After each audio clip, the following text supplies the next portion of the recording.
Alright, and we are back for Wrestlemania Night 2 review. The fourth night of 4 nights of wrestling in the span of a week. Yeah, so much wrestling. We were blessed with this much wrestling, especially, as we mentioned, 2 nights of NXT were great. Night 1 of WrestleMania was great. Because WrestleMania Night 2 continued a trend. Well, let's get into it. All hail the peacock. So we started off WrestleMania Night 2, and this one, similar to Night 1, it opened up with our hosts. And this is why I feel like they shouldn't have done the opening on Night 1 and just, or at least left it later, as we had mentioned, in our Night 1 discussion, put it like maybe after the Drew Lashley match. But this one was completely different. Night 1, they came out in like regular button-up suits, Hogan in his gear. Night 2, they introduced the show, and out comes Hogan and Titus in pirate outfits. To match the giant ship that they had built with the stage, because they're in Raymond James Stadium where the Tampa Bay Buccaneers play. Yeah. And they were also talking in like pirate speak, you know what I mean? But like the kind of pirate speak that like you get from like SpongeBob. Yeah, and this was the biggest, like, it was just like, it had to have been intentionally done, because it was just so funny to go from like this silly opening segment with our host to our first match being Orton versus The Fiend. I didn't believe them when Titus was like, our first match is dealing with the great depths of evil. And I go, which match is dealing with the like depths of evil? Orton? And it's Orton! It's Orton versus The Fiend to open the second night. Yeah, and so I was like, really weird, but let's get into it. And then they didn't even get that much time. No, when the match kind of unveiled itself to be what it was, it made a lot more sense to me why they put it up first. Yeah, definitely. Hold on. But yeah, it made sense for it to be, or I don't know. I'm stuck between whether it made sense or not to be the first match, just because, it's your first match, it's your opener match. I guess it's because I'm so used to usually them throwing out like an opener match to get the crowd riled up and all that. Yeah. And this match definitely did get them riled up, but kind of for the wrong reasons. I gotta think that anything involving The Fiend or Alexa Bliss nowadays, like, we want the theatrics, and we got a lot of theatrics. We saw Alexa Bliss come out to her own music. She's got her, playful Alexa's Playground outfit, but like creepy makeup.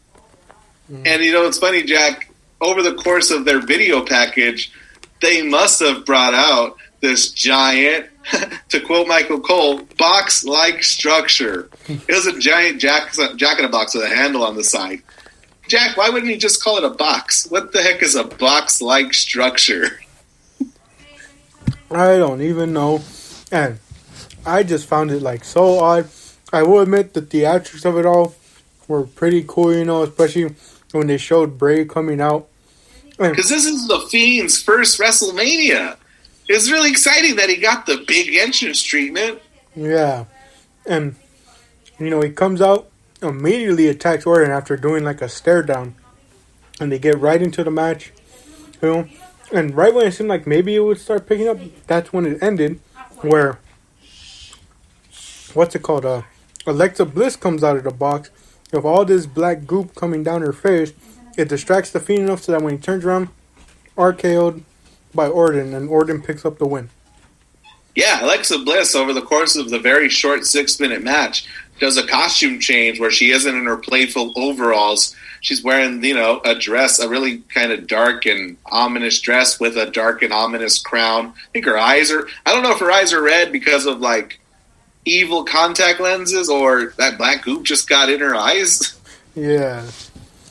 And so, like, it was just confusing. The fans didn't, like, it take much joy to it, Which is why I said it was kind of confusing to put on first, because it immediately, like, I guess upset the fans. But I guess you'd say that got them riled up a bit for the matches to come.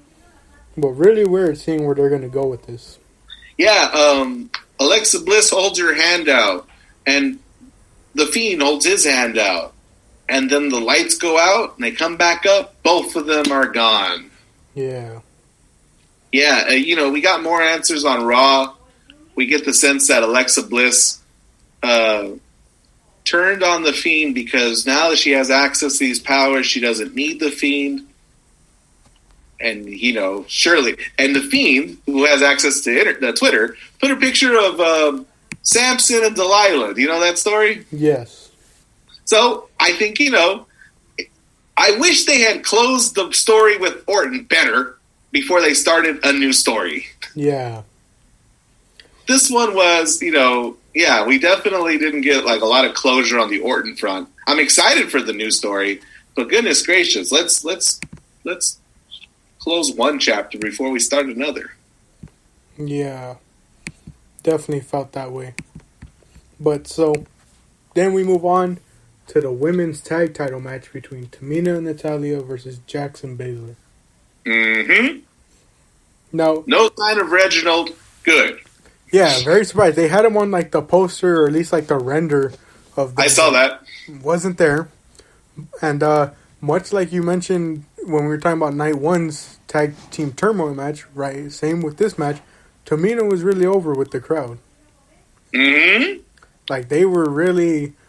cheering her on a lot, especially compared to the other three women in the match. And, there were a couple of rough spots in the match, but overall, they kept it a decent tag match. But it was kind of tough because then, her and Natalya aren't able to successfully defeat Jax and Baszler. And the crowd didn't like that decision either, much like the first match. So it was we started off with two matches back-to-back where you've kind of angered the crowd. Yeah. And, the big spot this match was building up to, which was Tamina body slamming the big Nia Jax. It was underwhelming because she just got her off her feet. It was a little awkward. Nia Jax more so fell out of her arms more than Tamina slammed her. Yeah. I think we would have felt differently had that looked better in hindsight. Yeah, but still, decent tag title match. Wondering where they go from here with the tag titles. We're running out of challengers. I know, especially, again, like you mentioned, for people who don't watch the weekly shows, you'll never know if they've challenged this many times. But it's people are thinking Mandy and Dana are next, but then people are we've seen that match on Raw 10 times already. Yeah, no, I know what you mean. They did start a program where Nia's making fun of Mandy for falling due to rain. And we didn't say this in Orton's entrance. He takes time to pause, check the floor, and then kind of motion, dry to me, which was obviously a dig at Mandy the night before. Yeah. What a kidder. But two matches in, we're a little, we're not feeling as good as we were night one. Is the third match up to the task, Jack? Could it get us back on track? On paper, definitely. And I only say that because the next match is Sami Zayn versus Kevin Owens. Much to at least to the wrestling fans' knowledge, a very storied rivalry between the two. Because no matter what company they've been in, if they're in that company at the same time, they usually have always ended up feuding. This one, though, has a unique spin on it. Sami Zayn's gone a bit off the rails and thinks people are out to get him, thinks there's a conspiracy against him. Kevin Owens, in his interview the night before and in the build-up to this match has made it clear his plan is to beat some sense into Sami Zayn. Yeah. But so it's an interesting take, especially because, as you mentioned, it takes a different approach, and another different approach it took was whenever we see Zayn versus Owens, usually Zayn is the face, Owens is the heel. Yes. It's always been like that, whether it was Generico versus Steen in ROH, Zayn versus Owens in NXT, and when they made it up to the main roster, it's always been that way, where this way, Owens is the face, Zayn is the heel. Yeah, yes, and this changes the dynamic a bit. But we've got one more difference to their previous encounters. One more fly in the buttermilk in the form of YouTube sensation Logan Paul. Yeah, so Logan Paul is here as Sami Zayn's guest. Everyone expected him to be the special guest referee, but he's simply just a guest watching on the sideline. And I said on paper it could, and it ended up, getting the crowd riled up like much like night one. But my only complaint here was I didn't notice, or it only became a complaint once I found out. But in the moment, I didn't mind because it seemed longer. But apparently, this match went only 9 minutes. They really packed a lot into that 9 minutes. I'm surprised as you to hear that. Yeah, we saw a bunch of action in the ring, on the outside the ring, and on the apron. Yeah, a lot of brutal stuff. And you know what, Logan Paul really playing his role well of just his reactions. You know what I mean? They were pretty good. Yeah, and like he really played like I felt like they were really playing up like almost like this might have been like one of his first time seeing something like this. With a lot of his reactions. Yeah, and so like I just thoroughly enjoyed a lot of the spots in here. There was that suplex on the apron that was really rough. There was my favorite spot, and I love that the commentary team themselves picked up on it, was when Owens hits Zayn in the corner. It goes run to the other one, and Zayn immediately runs after him from the back, so that when Owens turns, he got haluva kicked immediately. And when he falls forward, Zayn catches him and looks at him, and they were like, "Oh, we've seen this before, Battleground 2016," calling back to that match where he had caught Owens Ceremony, and thinking again about this whole conspiracy thing and how much Owens in the corner, he prods him up to try and go for a second one, and that's when it doesn't work and Owens, gets the better of him. Agreed. I was really into this match. I like both guys, and they both fought well. Whether or not they got less than 10 minutes, I think they did enough with what they had. Yeah. And you know what? You know why they got 9 minutes? Because they gave them even more time after the match to kind of finish telling the story they were telling with our guest Logan Paul. Yeah. And my only wish was just because I want face and Sammy back, but I think that's the beauty of both Zayn and Owens, is that they can work heel and face. Mm-hmm. But I was hoping they would maybe run a storyline like a double turn. But can't run a double turn and expect Owens to be heel when he pulls off, for at least the crowd there, the biggest face move of all time by stunning Logan Paul. The people really wanted that to happen. You know what I mean? They were really excited for I like it when, you can really feel the anticipation. Logan Paul is trying to warm up Kevin Owens, shakes his hand, kind of against Kevin's, better wishes, and Kevin just sort of stares at his hand, kind of for a long time, wondering, did you just do that? Did he just touch me? You know what I mean? Mm-hmm. It was real good. What did you think of the stunner? I enjoyed it. I enjoyed the sell just as much as well from Logan Paul. Wouldn't it have been incredible if, because, we see Logan Paul, so he gets stunnered. I thought he took it like a champ, but when they're helping him out of the ring, wouldn't it have been great if he did it again? Yeah. I would have enjoyed that, but... Yeah. But CBS Sports says that this is the best match of the night so far, giving it a B+. Yeah, I enjoyed it. Definitely got me more excited for the night to go on. And then our next match, Matt Riddle versus Sheamus for the U.S. title. Worth noting that on his way to the ring, Riddle encounters newly crowned Hall of Famer, the Great Khali, and newly crowned Hall of Famer, Rob Van Dam. Yeah. And honestly, I was surprised that they got the okay to do that. They both wish him well in his match. And RVD gives them both complimentary rolling papers, which is hilarious. Yeah, I saw it and I was like, that made WWE TV in 2021? Vince McMahon must not know what rolling papers are. But he just wears sunglasses indoors because he's cool, obviously. So what did you think of the match? The match was good. I don't watch regular TV, so I'm not upset or turned off to Riddle and his nonsense. And that stuff with RVD was just too good to hate. But, I feel like when he goes in the ring, he almost forgets he's this goofy character. He's this guy who's really tough, who hits hard. And it was a really hard-hitting affair. Yeah, I said the same thing. They were just clobbering each other in that match. Yeah, we're getting suplexes, and we're getting, attempts at moves off the, top and middle rope. Yeah, they got a decent amount of time to really go out there. And, I feel like they had to give them that time to make up for essentially the past, hour where, Zayn and Owens did as much as they did with their little time, but then, the tag match and the first match between the Fiend and Order not falling so well or going over as well with the fans. Did you pick up on Riddle's use of the jackhammer? I did not. Yeah, it's Sheamus with,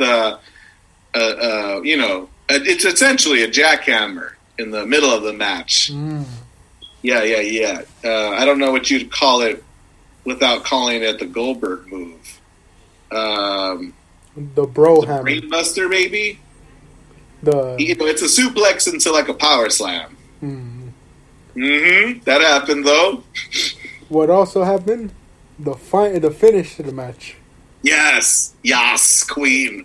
Riddle goes to hit a springboard moonsault, and as soon as he flips upside down, right into a brogue kick.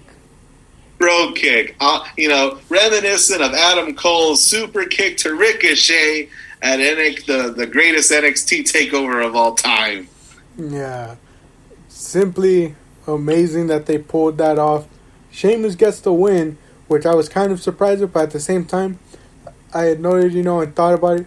It wasn't that surprising to see Riddle lose the U.S. title that soon to me, just because, the original plans weren't for him to have won it originally. So I read that report too, Jack. Does that mean that Sheamus was always going to win it off of Keith Lee? Is what that meant? I don't think so. I think they might have ran longer with Lee, and then maybe later down the line, Sheamus captured from. But I think Lee was supposed to hold it for a decent amount of time. Okay. I mean, the way I read that report, it was and now things are where they're supposed to be. Riddle was just this placeholder, right? He took Lee's spot in the match against Bobby Lashley at Elimination Chamber? Yeah. Or Fastlane. Elimination Chamber. Right. So, all that to say, I always think it's funny when they say things and now things are back to where we planned. It's how much of this do you plan? Yeah. For real? Yeah. But really great match. Got the crowd going. And Sheamus is a strong, he's a fighting champion. He's a competitive guy. Makes the U.S. title scene a little interesting. Yeah, definitely. Kind of gives it a refresher,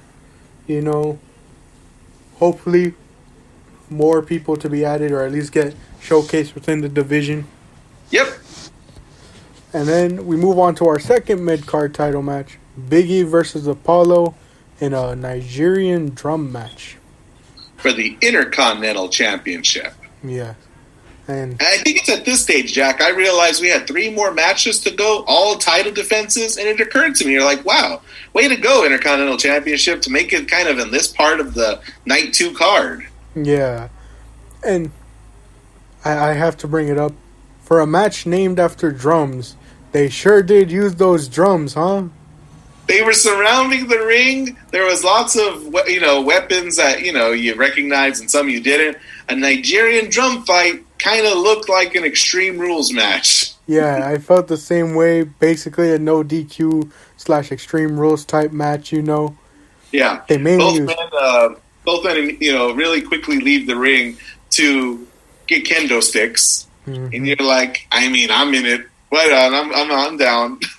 Yeah, they used the kendo sticks, the steel stairs, a table was involved when Apollo tried to put Biggie through it with a splash, but Biggie moves out the way.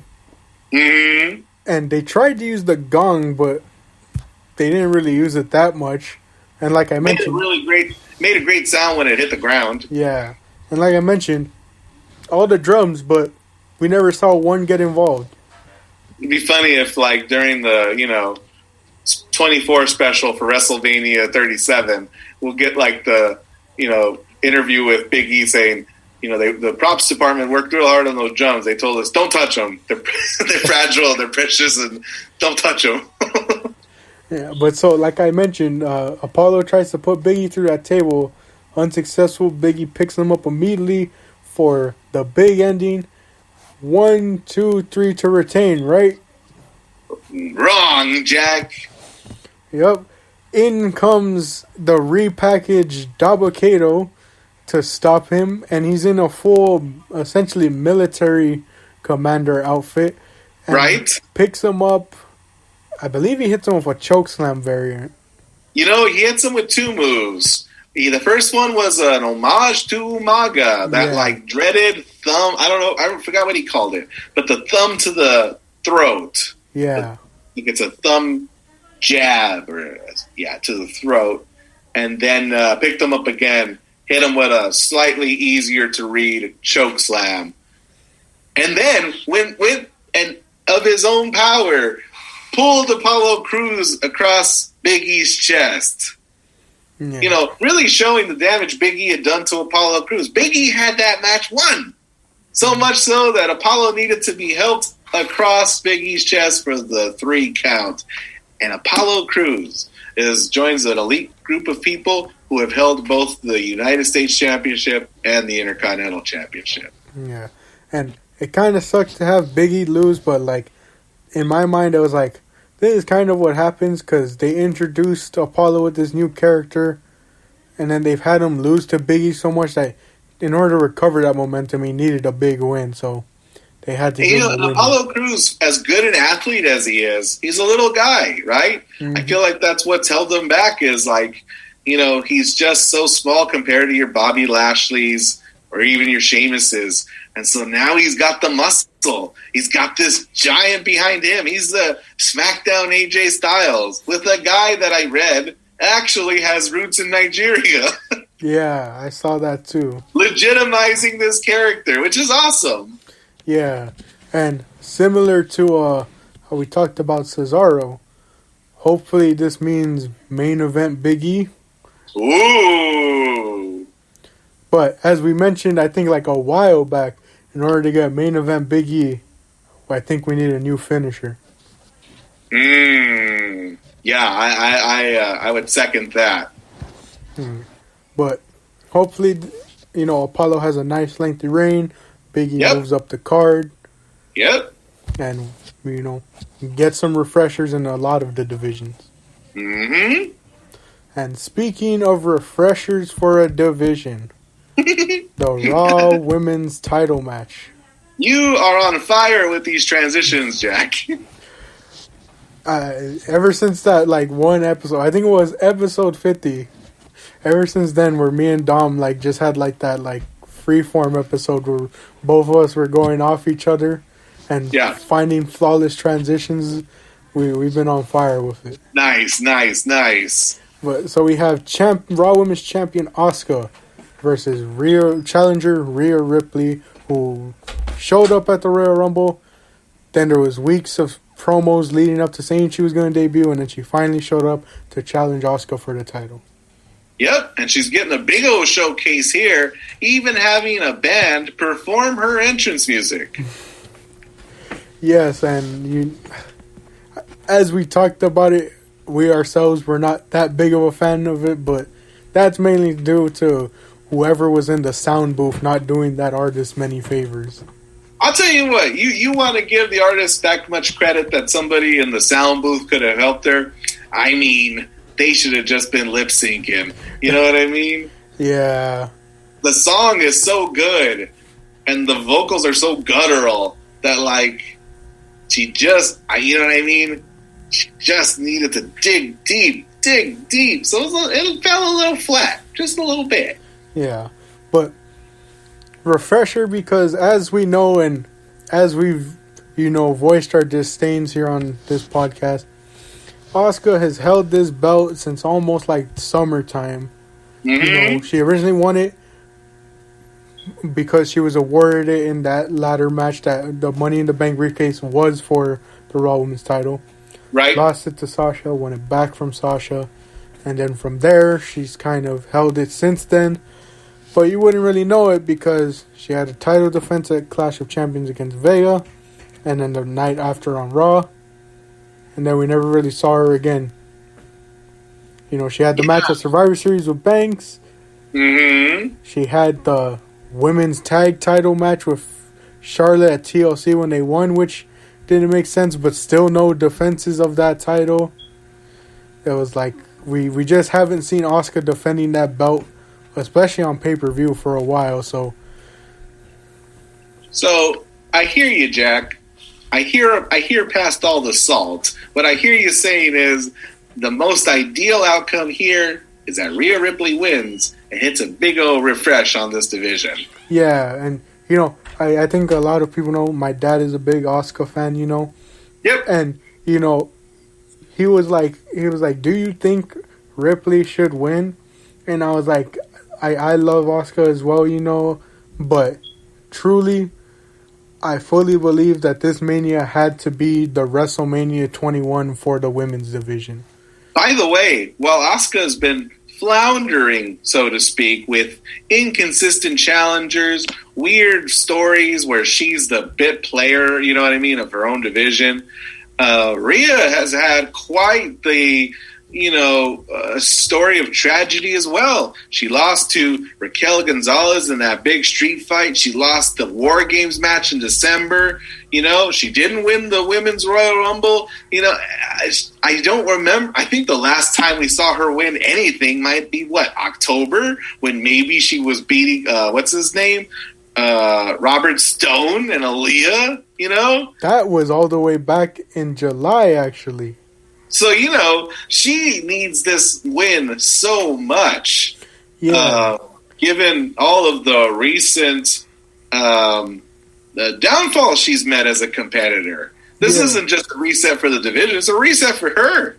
Yeah, And, I mentioned WrestleMania 21 because at that WrestleMania we saw Batista and John Cena be crowned as the two world champions. And essentially a message to the crowd is like, these are the next two stars that are going to be here for years. Yep. And similarly, I believe that they should have done the same here with Bianca on night 1 and Rhea on night 2, showing that, especially because they're both young, that these are their next superstars of the division. So what did you think of the match? Well, it was a tough one, at least in my opinion. I enjoyed, bits and pieces of it. And, it did kind of show off that, hard-hitting affair that we were expecting from the two women. Yeah. But, there was just something about it, it just didn't seem like they had that much chemistry together, especially compared to the Sasha-Bianca match. I know what you mean. I agree. Yeah, this one didn't quite hit a stride, if that makes sense. Yeah. They spent however much time they were given kind of seemingly always getting started. It's like they never really got underway. Yeah. But, they had a similar finish in the sense that, they had, that point where the two were trying to tangle up, and then out of nowhere, Rhea caught Asuka in the riptide to get the victory and be crowned Raw Women's Champion. Do you like the riptide? I like the Avalanche riptide because at least it looks like it has a bit more impact. I don't know what it is. She's a big, strong person. I don't know why every time she hits it, I'm underwhelmed. Yeah. Asuka's, she was much fairer and smaller in comparison. I don't know. She's got to just, hopefully maybe Asuka gave her tips and said, hey, lean into those punches. Make it hurt. Yeah. Adopt that Japanese strong style. Yeah, but new champ, and as I mentioned, a new era going forth for the division. And thank goodness they played the audio recording version of her song at the end. Yeah. And, you know, it's a refresher not only to just the Raw Women's division, but the women's division as a whole, you know. Because, like, as a lot of people will mention, you know, it's almost seemed like whenever there was a non-4 horsewoman holding the belt, you know, other than, like, the 4 horsewomen and, like, Ronda Rousey or Alexa Bliss, you could say, it was like anytime a one of those would hold the belt, it kind of seemed like they would struggle to get the booking at least, like, good, you know, or, like, going. Yeah. As we mentioned, you know, similarly with Asuka's. And so it's like, I feel like this is WWE's way of saying, here are not only our new superstars, but here's, like, us, like, turning a new leaf to just, like, truly put everything into this division. And I look forward to Ripley's first challenger. I bet it's going to be an exciting young up-and-comer, and we're going to pave the way for the new chapter for this division. Sure. As you know, usually when we would record these episodes, it would be on the Monday, so we wouldn't know. But since recording this on Tuesday, we definitely know. Of course, we would be blissfully unaware, Jack, of what was happening at the same time. But we know we are cursed with the knowledge of knowing exactly what happened last night. Ripley and Asuka both get jumped by the returning COVID-free Charlotte Flair. Gosh darn it, why can't we have nice things? Why doesn't Charlotte go down and challenge the true Queen of Women's Wrestling, Raquel Gonzalez? Go down there. Oh, my gosh. Well, here's to hoping they truly get behind this new division, though. I hope Rhea squashes her. I hope she squashes her in, like, however long it takes to set up a riptide. But, so, we move on to our main event. The match with the most build, the match with the most hype. This video package was so good. It was so good. Yeah. Each man has their own path to this moment.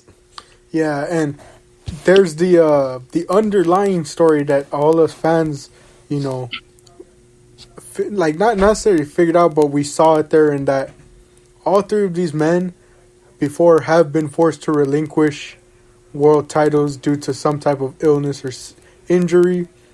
They've had to fight their way back, you know, Roman with his leukemia, Bryan with his neck injuries, Edge with his neck injuries, you know. All three men have fought back to get here, and Edge's story is that,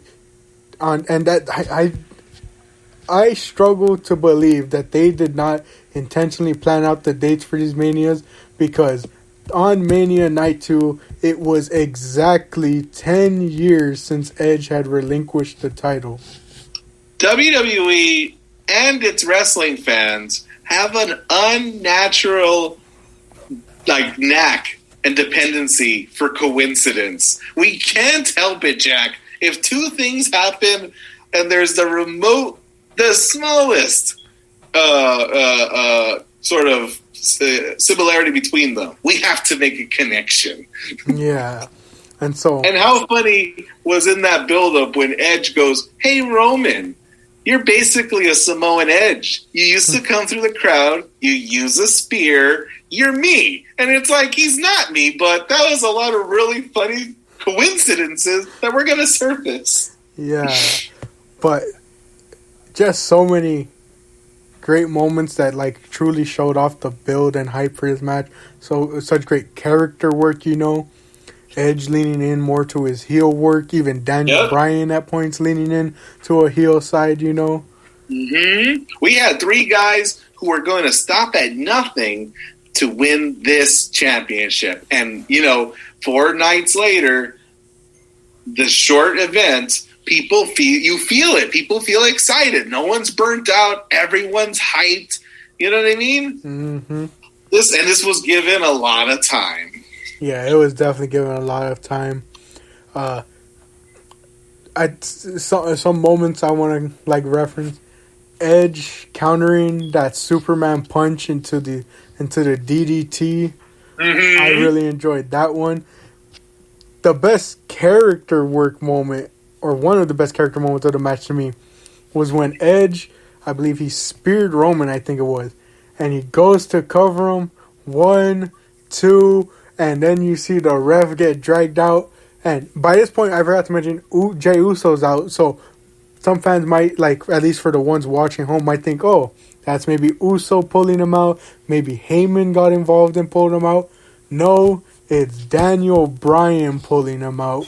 The white meat baby face pulling the really heelish move of getting the ref by the foot, pulling him out of the ring. To shout out Jey Uso, the right-hand man. If you didn't know he was a right-hand man, don't worry. He reminds you with a new shirt you can probably pick up on WWEshop.com. It's a black t-shirt with white text, everyone's favorite, and it literally just says right-hand man. It's so funny. It's so funny. But Roman started the match just throwing these guys outside the ring, but it wasn't just to create distance. No, Jey Uso's out there basically with his foot cocked like a rifle to hit him with a super kick. Throws out Daniel Bryan, and Jey was already in position. Hit him with a super kick. The guy's a super kick machine. Yeah. And it was wild, his participation in this match. Yeah, and I was surprised. I believe it's Daniel Bryan who gets put through the announce table. Yes, you are correct. I'm trying to remember. Was it Edge that put him through, or was it Roman? I think it was Roman. Yeah. Oh, yeah, it was Roman. And it was funny because I was fully expecting Bryan to move out the way and then Edge spearing one of them into the table. Like someone moving out and then Edge spearing someone through. But I enjoyed that. I think it was a powerbomb spot that they did with Bryan. Yeah, powerbomb. And Edge does spear Roman right after. Yeah. Turns around right into it. Yeah, so I really enjoyed those spots. The spot I have to call out is the double submission. Because you see... Before the double submission, Edge had brought a chair into the ring that Roman stops him, pulls the chair away from him. Somebody throws it away, but a piece of the chair falls on the ground. Mm-hmm. And now we've got this scrimmage where it ends in Edge with a crossface on Roman. And he gets that piece of the chair that fell off, and now he's using this bar across Roman's teeth for leverage on the crossface. Yeah. And then you just see Roman's about to tap, and again, heel move. Bryan stops him from doing it because that's how much he wants his title and doesn't want Edge getting it, or anyone getting it but him. Stops him, looks at both men, and then says, you know what? Puts Roman in the yes lock, and now Roman's stuck in the double submission right here. Yes. Really, really awesome visual. Yeah, and then this was the part that just got me the most. I don't know if two men who had to retire because of head and neck complications should be delivering headbutts to one another. Yeah, Edge and Daniel Bryan with their arms around Roman's head, wrenching back, trying to break the other one off, just start headbutting each other from a short range. Just, Yeah, I saw it and I was like, ooh, I don't know if you want to be doing that with the type of injury history you two got, but go right ahead. That's really funny. Yeah. And then Jey returns later on to help, but I gotta mention, you see Edge essentially kind of losing it at this point because that's how much he wants it. He gets the chairs to take out both men, and then finally he brings in more chairs so that he can deliver a concerto to each man. Right. He hits one on Bryan. Yep. But right when he goes to hit one on Roman, that's when Jey gets involved. But he's able to fend off Jey, hit him with the steel chair and everything. But it's not enough because as he turns around, speared by Roman, Roman hits a concerto on Edge. Then he drags Edge's lifeless body over to Bryan, puts it over, and pins both men. I have to wonder, Jack, when's the last time we've seen like a henchman or like, a stablemate be so effective? Mustafa Ali is spinning in his seat, wishing he had the kind of support that Jey Uso gives Roman Reigns. Incredible. And your dad must be seething at the idea that Roman needed the help to win. Yeah, he saw it and he was like at this point, it's become clockwork. My dad was like, all right, now here comes in Jay. And it was just... So wild. Oh, you know, we've named it. Roman wins. But do you remember that bit where I think Edge or no, Daniel Bryan's got a hold on Roman, and Paul Heyman's freaking out in the background, and he even goes so far as to gesture to Edge, "Hey, yeah, break it up, get him." You know what I mean? Yeah. But what a sweet visual! Roman stacks Edge on top of Bryan and pins them both like a beast. Yeah. Crazy spot. It was funny because then my dad just jokes around and goes, "Hey, technically Edge is on top of Bryan, so doesn't that mean Edge wins?" I hope they clean that up at SmackDown, because Edge was, yes, he was on top of Bryan, but his shoulders were very clearly on the mat as well, on the side of Bryan. Yeah. But really great match to close out the show. Night 2 in the books. And the only sad part as you leave is just thinking, man, when is the next time we're going to have fans? Yes. You think probably SummerSlam in August, maybe. Yeah, hopefully. Yeah, it was really exciting to have fans back. Hey, Jack, how much time we got? 3 minutes. 3 minutes. Rapid fire, Jack. I have a few questions for you. Who had the best musical performance at the beginning? We had 2 performances of America the Beautiful, 1 national anthem, and Poppy. Go! I would say the national anthem on night 1. Nice. Which was the best men's championship match? Men's championship match. You got 3. Are we... Wait, from... Universal, WWE Championship, NXT title. Which one? Go. I think I enjoyed the Universal one more. All right, women's. You got Raw, SmackDown, NXT. Go. Well, I know which one I didn't enjoy. I'm going to go SmackDown. Okay, how about opener? You got Pete Dunne, Kushida, Santos Escobar, Jordan Devlin. You got Fiend Orton or Drew Bobby. Escobar Devlin. Right on. Last question. What was the match of the week? One match, Jack. Oh, match of the week. Man. I think it would definitely... I think I'd give it to... It's either Escobar and Devlin or Ciampa and Walter. One of those two. For me, it was without a doubt Ciampa versus Walter. I think the next one, in my mind, would have been Bianca Sasha. Yeah, I felt the same. Like, I was trying to narrow it down to what matches, and honestly, that was the one that I was looking at the most. Like, yeah, I think Walter Ciampa was definitely up there. Last thought, Jack. Not a big fan of conspiracy theories. You always got to be careful with what information is being put out there. But do you think that was Bray Wyatt in the Fiend costume? It's tough to think, especially because it's just like, it looked a bit different. He looked a bit thinner, and you think, what a weird Shield-like jacket. You know what I mean? That black, seemingly